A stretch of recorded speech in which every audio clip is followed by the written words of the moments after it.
We're doing the at-home blowout, turning your hair from this to this. Hello, I'm Rochelle Bear, and today I'm here to teach you all about getting the perfect blowout, salon-style hair, but in your own home. Now, a big trend that's been happening are these dry bars are popping up all over, and they're really great when you're in a bind and you need your hair done or just to treat yourself, but they can be a little bit spendy. I know around here it's about $50 for a blowout, and then $10 tips, so you're spending $60 a pop, which can add up quickly. So let's teach you how to do it at home. Now, what you're gonna need is a blow dryer, a round brush, any size depending on what kind of curl you want, and I like to have a flat brush on hand, a mirror so you can see if you've missed any spots, and a flat iron. This is to get all those little fussy spots around your temples, or if you have any really kinky places in back that you missed with the blow dryer. Now, just a beginner 101, if you're not familiar with a round brush, I'm gonna go over how to get it nice and tight so you can blow dry with ease. So you're taking your round brush, you get it in your hair, and you kind of just wrap it around until you feel like you can't really go anywhere. And that will prevent the hair from going all over the place once you start putting the heat on it. So let's get started. To start, you want freshly washed, nice and clean hair, which is what I have here. And as you can see, I have naturally curly hair, which is part of what makes this process a little bit tedious, but totally manageable. My ends also tend to be a little bit dry, so I like to add some argan oil. Feel free to add whatever product you want. Now would be the time to do it.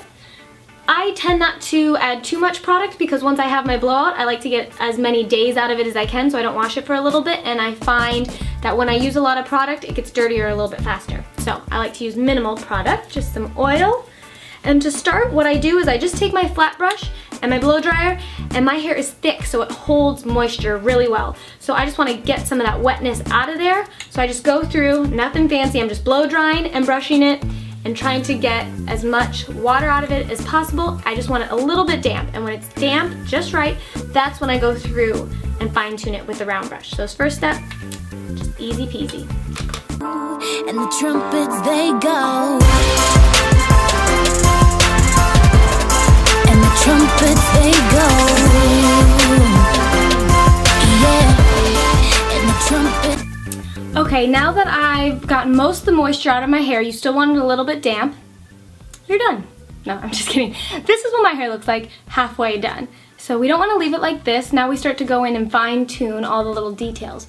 So I just take two of my fingers, or however you want to do it, and separate a small chunk in the back here. I like to start at the back and work my way up, but if you know your arms are going to get tired, you can always start at the top and work your way down, however you prefer, and then just take a hair tie or a clip and get all the other hair out of the way. So I ended up with just a couple inches section in back. Looks like this. I'm going to start with that. And at this point, if you are going to need a flat iron to use, sometimes I really like to go in there and get close to my roots, and this would be the time to plug in your flat iron and let that start heating up. Now I'm going to go in with the round brush. This is where this comes in handy.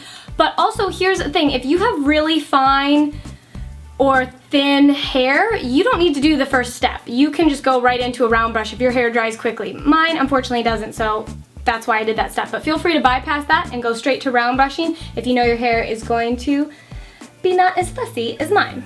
So I just take about half. I divide the sections into two halves. Take this first one, get the brush secure in there, and I'm gonna start blow drying. I'm gonna continue to do this all over the rest of my head.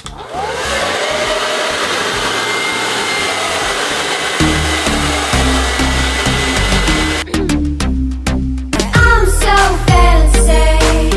You already know I'm in the fast lane. From LA to Tokyo, I'm so fancy. Can't you taste this girl?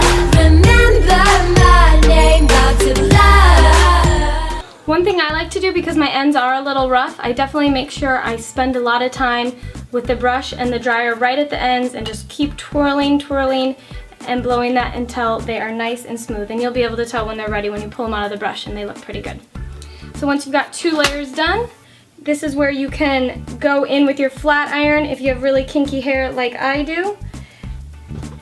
Just take the flat iron, go right to the back and just touch up real close, right where the root is.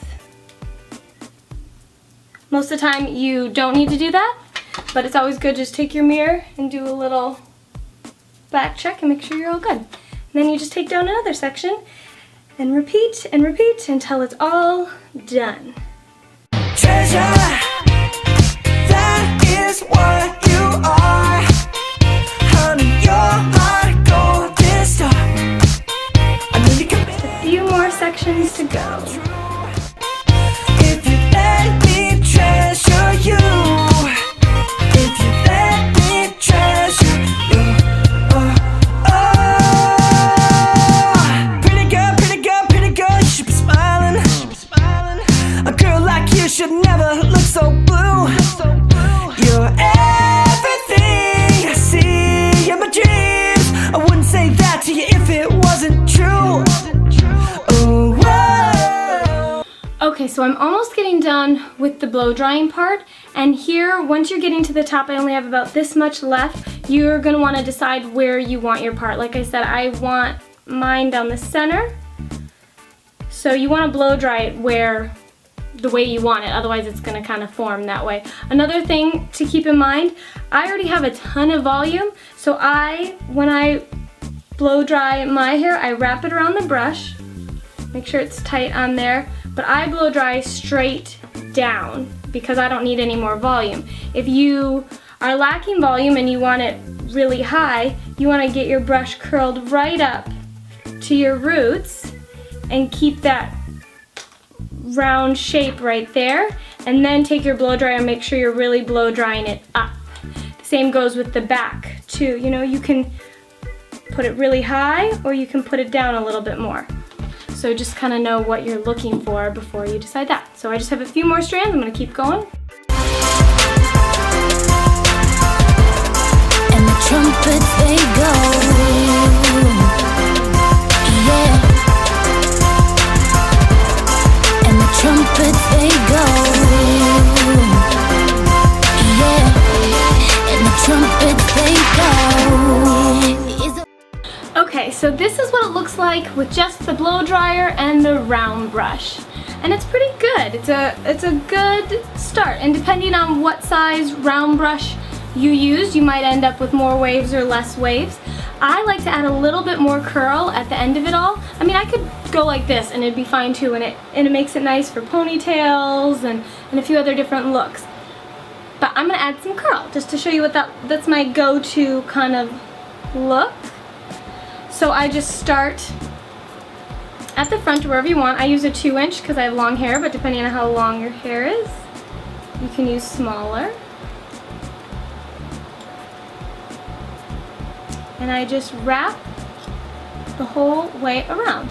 And if your hair doesn't hold curl very well, feel free to put a little hairspray in before you start this.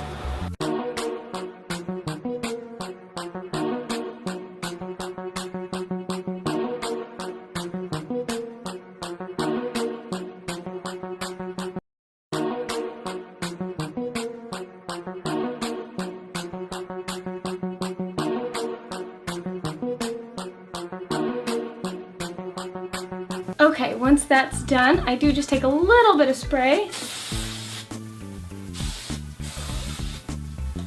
Now it's the fun part, you get to flip over.